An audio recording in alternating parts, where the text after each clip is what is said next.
প্রিয় শিক্ষার্থী বন্ধুরা, আবারও চলে আসলাম আর একটা সাধারণ জ্ঞানের ক্লাস নিয়ে। আজকের এই ক্লাসে আমি তোমাদেরকে বাংলাদেশে মোট কত ধরনের টাকার নোট রয়েছে সেই সম্পর্কে জানাবো। শিক্ষার্থী বন্ধুরা, তোমরা মনে রাখবে বাংলাদেশে মোট 10 ধরনের টাকার নোট রয়েছে বা 10টি টাকার নোট রয়েছে। সেগুলো কি কি?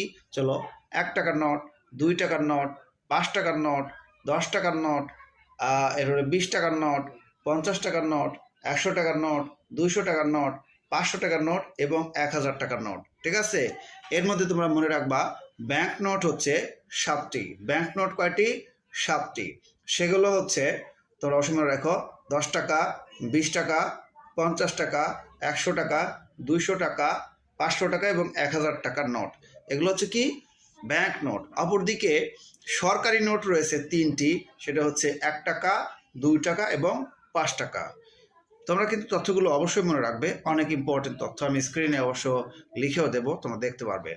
এখন আরও একটা ইনফরমেশন দেই যে আমরা কিছুদিন আগে জানতে পারলাম যে বাংলাদেশে কিন্তু 200 টাকার নোটও বের হয়েছে এবং সেটা আমরা অনেকেই কিন্তু ব্যবহার করি বা বাজারে নিয়ে যাই।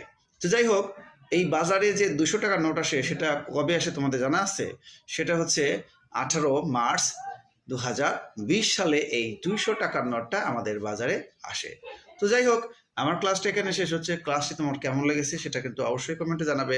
আর অবশ্যই আজিম লার্নিং পয়েন্ট এই চ্যানেলটা সাবস্ক্রাইব করে দিও। আর English with Azim YouTube channel, অপরদিকে all subjects MCQ and GK, এই চ্যানেলগুলোতেও কিন্তু অনেক অনেক পড়া পাওয়া যায়। তোমরা এখান থেকেও পড়া কালেকশন করতে পারো। সবাই ভালো থাকো, সুস্থ থাকো। আল্লাহ হাফেজ।